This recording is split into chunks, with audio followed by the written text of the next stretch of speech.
So what I would say is that accept Islam at least, do the Shahada at least, because at least those fundamentals you have no problem with. But does it count if you still have like, I suppose, what doubts, like Questions? reservations about, No problem. What are your biggest reasons for believing? If you look at it objectively The and Quran. intellectually only, Okay, what are your biggest reasons for believing? so if I look at the Quran, it was revealed in the 7th century by a man who was known to be illiterate by his people. The grammatical rules of writing the Arabic language completely were turned on their head, and the Quran came with a unique way of even constructing the language itself. Because when they heard the Quran, they knew these are not the words of Muhammad. And even today, as a non-Arab speaker, if I listen to hadith or listen to an Arab person speaking, or I hear the Quran, I know they're different. I can differentiate them. Slavery, Prophet ﷺ marrying Zainab, the age of Aisha, none of that changes the reality of whether God exists. None of that changes the reality of whether the Quran is from Allah. None of that changes the reality of whether the Prophet Muhammad, peace be upon him, is the messenger of Allah. Because he comes to you with a miracle, which is the Quran, which I believe is objectively, you can objectively challenge the parameters, the concepts, and come to a conclusion that this is not the work of any human being. Okay, before I get to one of those objectives, let me just ask you one more general question about... Well, I got two questions. One is about animals. What's the role of animals in Islam? I've been told different things. One, firstly, is it not cruel to just create them just for us to use, kill by slitting their throats? And secondly, do they have souls? And do they go to heaven? So animals have been created, Allah says, because some are to ride, some are to eat, and some are just beauty. Allah has just scattered them for beauty. Yeah. So is it not... Right. So now, again, the question is it cruel to kill an animal and then consume it? Considering he could have created us, to not do that, it would have been... Okay, things could have just magically appeared, I suppose, come into existence, right? The point here is Allah created them for a purpose and a reason. And Allah gave us the best way of accomplishing that goal by sacrificing them in a particular way. Now, somebody might say, but it's very cruel. I see a lamb being slaughtered. It's perfectly natural for you or for I to feel averse because we have, compassion in our hearts, and we have, we're sensitive beings generally. But there may be things that you or I will witness and see that may seem very harsh.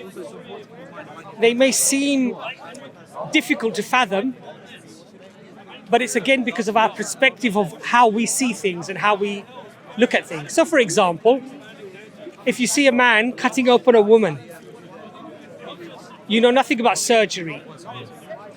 You might think, what a horrible thing that man has just done. He's got a sharp instrument and he's just opened up the whole belly of this woman. But then when the surgeon explains to you, I've just had to do an emergency cesarean section. I had to bring the baby out, otherwise the mother would have died and the baby would have died. Now your perspective has changed. Yeah. The act was exactly the same. But here we know the reason is for us to use them or to eat them, right? Yes. So we know the reason. Yes. It's just, it seems odd that... We know the reason. Yeah. But it's the mechanism that we're not happy about. And I'm saying that mechanism might be something that your perception is averse to, is against. But I would say, for me, if there's a good reason to believe in God, if the Quran is from God, and if Allah says this is how I have done things, and this is the right way, and the good way, and the correct way, then my perspective has to change. That thing can't be bad.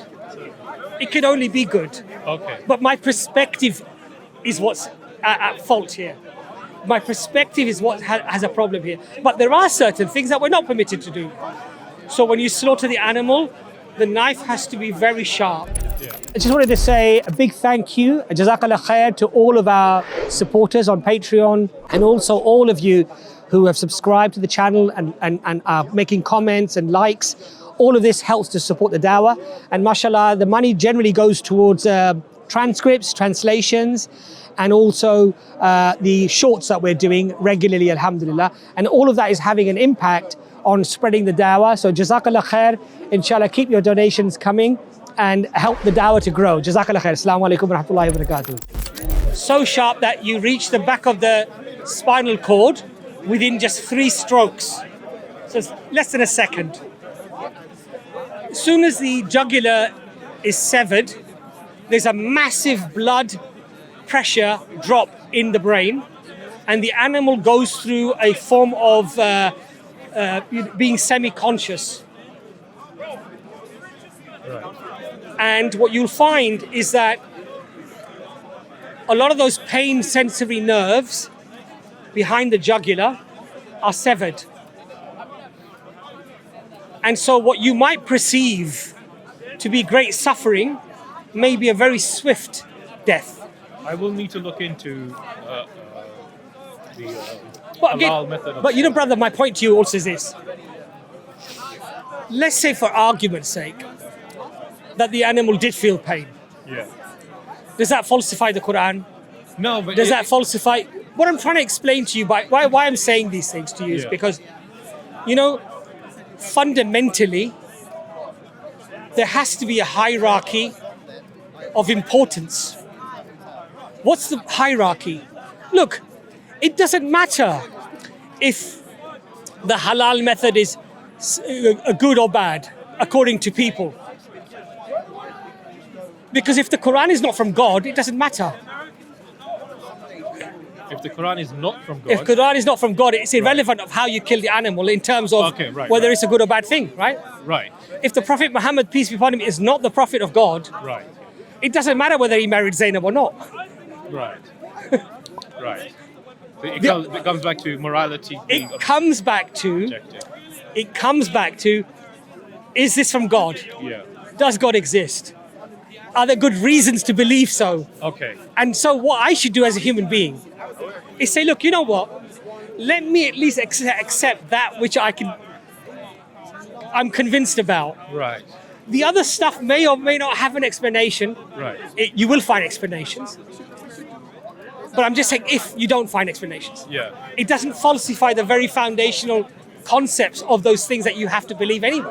Okay, so let's talk about those then. So what I would say is that accept Islam at least, do the Shahada at least, Yeah. because at least those fundamentals you have no problem with. But does it count if you still have like, I suppose, what doubts, like Questions. reservations about? No problem.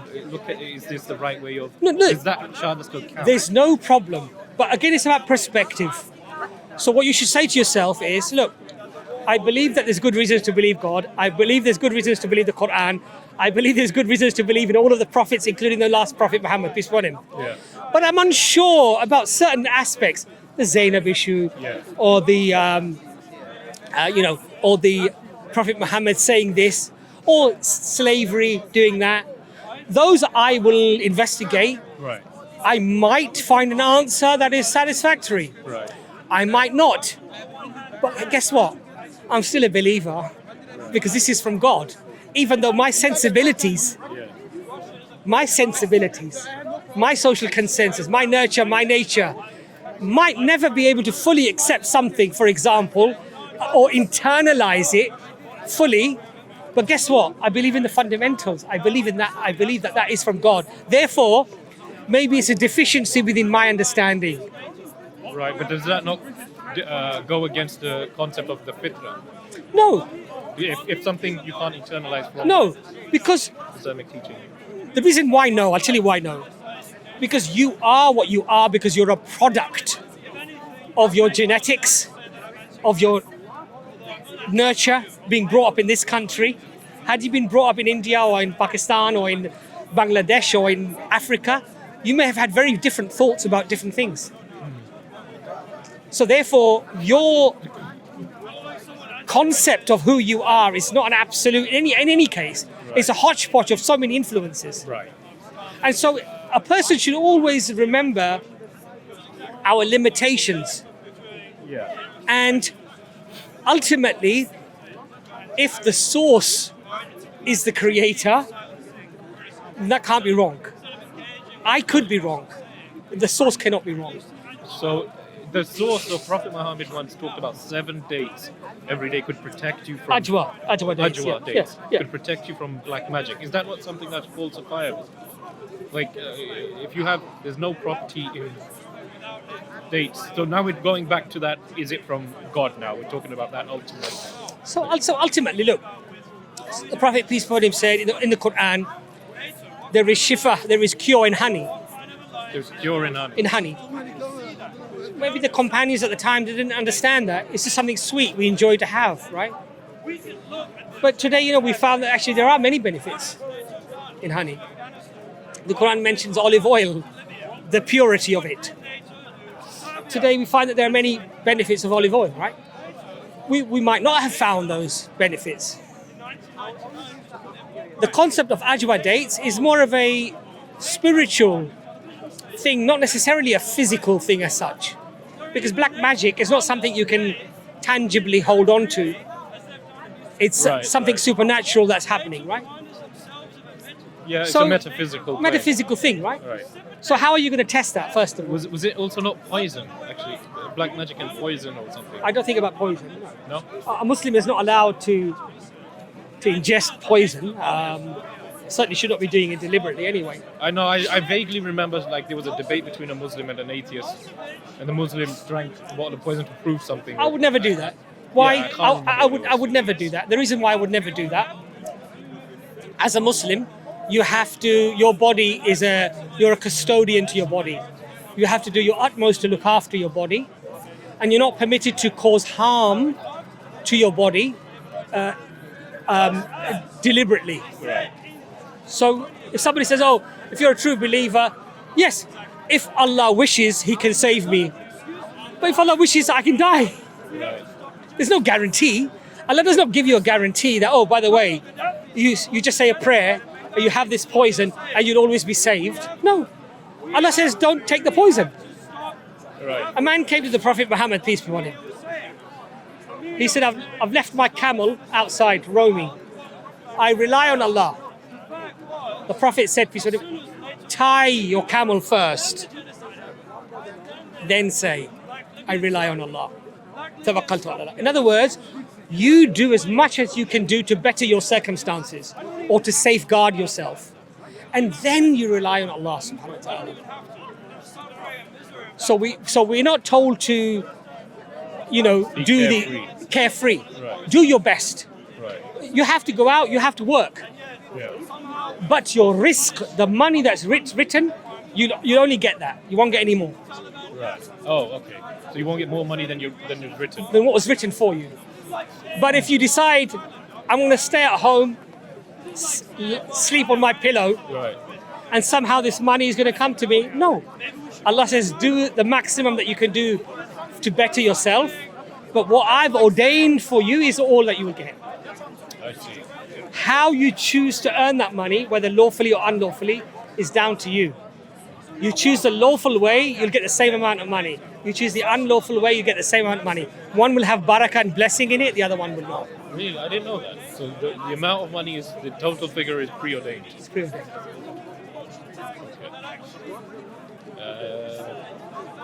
What is? Let me ask you then. My final question, because that's. Or do animals have souls? Do you know? Or The difference of opinion. I see. For me, if I'm honest, I don't know. Okay. And if I'm completely honest, it doesn't affect the reality of the things that we spoke about. Yeah. Okay. So let's talk about those. What are your biggest reasons for believing? If you look at it objectively The and Quran. intellectually only, Okay, what are your biggest reasons for believing? so if I look at the Quran, it was revealed in the 7th century by a man who was known to be illiterate by his people, could not read or write. Up until the age of 40, he had no linguistic interaction in terms of anything of literature or poetry or what have with his people. At the age of 40, he says he's getting revelation. Sallallahu Alaihi Wasallam. The grammatical rules of writing the Arabic language completely were turned on their head, and the Quran came with a unique way of even constructing the language itself. In other words, the Prophet's words, even now when we look at the Hadith, Right. are distinguishable from the Quran. They're different way of constructed. The Quran sounds different, is different, Right. is unique. Okay, and is it unique in a way that it's like Literary masterpiece and unique in the very structure. Okay. Then it's unique in some of the terms that it uses. For example, the Arabs had the concept of time. They didn't have this concept of the owner of time. So the Quran comes up with speech that they were never accustomed to. Yet it was so meaningful and in-depth and linguistically remarkable that they wondered where it came from. But they never used those terms. As the Quran was being revealed, it was often a circumstantial revelation. So a question would be asked and a few verses would be revealed. Right. There were no chapter numbers and there were no verse numbers. So over 23 years, over 6,000 verses were revealed. Right. Chapters were not revealed in order. Right. Even the verses within the chapters were not revealed in order. Right. The Prophet would simply say, those 4 verses go before those verses and after those verses. So he ordered them. He ordered them. Right. The people memorized them. Right. No editorial process. Nothing compiled as one book. The whole thing was memorized. Every chapter of the Quran has at least one word that's not repeated anywhere else in the Quran. Man and woman are mentioned exactly the same number of times in the entire Quran, despite being mentioned in different places. Angels and demons mentioned exactly the same number of times, despite being mentioned in different places of the Quran. Allah's wrath and Allah's mercy. Allah's mercy is mentioned exactly twice as much as Allah's wrath. Angels and demons mentioned exactly the same number of times in the Quran. The similitude or comparison of Adam to Jesus, in the chapter that it's mentioned, they're both mentioned, I think, 7 times up to that point. And in the entire Quran, they're both mentioned 25 times. If you look at the works of Professor Raymond Farrin, he looked at the linguistic patterns that are found within the Quran. Yeah, I've seen a lecture on this actually, Right. of the numerical. Right? It's about chiasm, parallelism, and concentrism, Yeah. concentric ring formation. Right. During his study, he became Muslim because he said, "Look, the complexity of the rings upon the rings upon the rings, the way they are formulated." Quran revealed over 23 years, only through memory, not effectively what seems random, circumstantial events happening, verses being revealed, not in order. While certain chapters are being revealed over 10 years, in what would be a random order to the onlooker, other chapters are being revealed simultaneously. At the end, after his death, 2 years after, Abu Bakr radiallahu anhu compiled the Mus'haf, brought the Mus'haf together through the memorizers and what they'd written down as individual parchments, becomes one cohesive reading. The message itself, the message, the meaningfulness of the message is as relevant as it was in the 7th century as it is today. And the memorization ability of the Quran. So what is the claim about the ability to memorize exactly? So Allah says in the Quran, it is we who have revealed this reminder, and it is we who shall guard it from corruption. And also Allah says in the Quran, we have made it easy for you to remember. When he says we, who is he referring to? The royal we. Oh, I see. So when a king talks about himself, Right. he says, we shall, he's talking about the majesty of his And so Allah's this is a royal we, not a we from being plural. Oh, okay. I thought he meant him and the angels. No. He's referring to himself, but it is a royal we. I see. So when I look at the Quran, and this is I've just touched on the surface, honestly. Same number of even verses on the chapters and same number of odd verses finishing on the chapters. Complete balance. The second chapter of the Quran, 286 verses. In the 143rd verse, Allah uses the word that we've chosen the middle ground for you. It's the only time Allah uses that word middle in that chapter, and it's in the 143rd verse. And is that the middle of the Quran? No, middle of that chapter, Right. Surah Baqarah. I see. If you look at so many other aspects of the Quran, why was it that a neighbor comes to you and he says, I'm a prophet of God? These words are a revelation. Why would you believe that person? Yeah, right.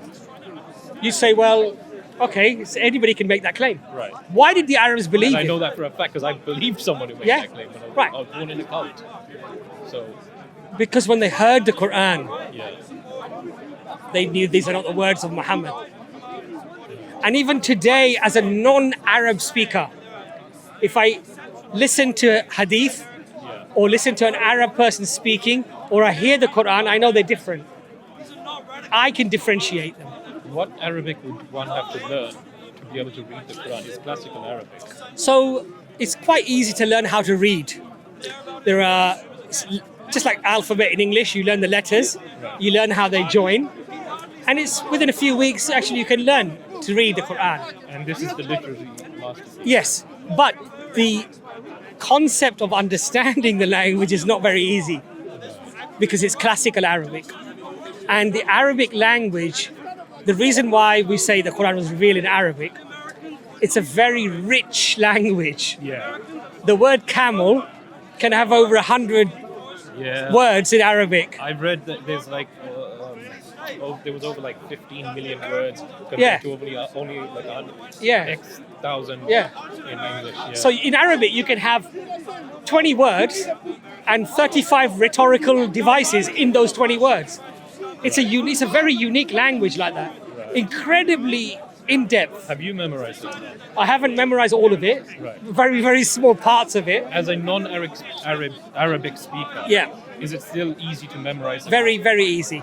It is. And most people who've memorized the Quran today are not Arab speaking. How does that? So is it the pattern of the words? Or Well, is it, this is the thing. Now you have to ask the question.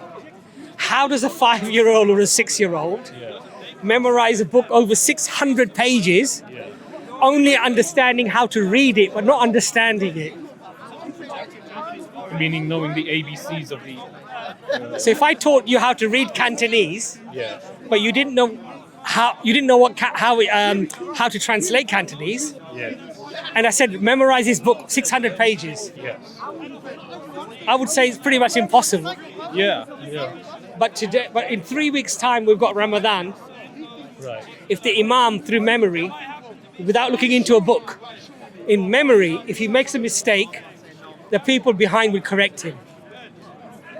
That level of precision of memorization, I would say, if you truly look at it, you'd have to accept that is quite a remarkable thing. It is. Especially because it's not a dozen or 100 or 200, it's like millions of people. Yeah. Most of whom, 80% of the world, are not even Arab speakers. Yeah. Yeah.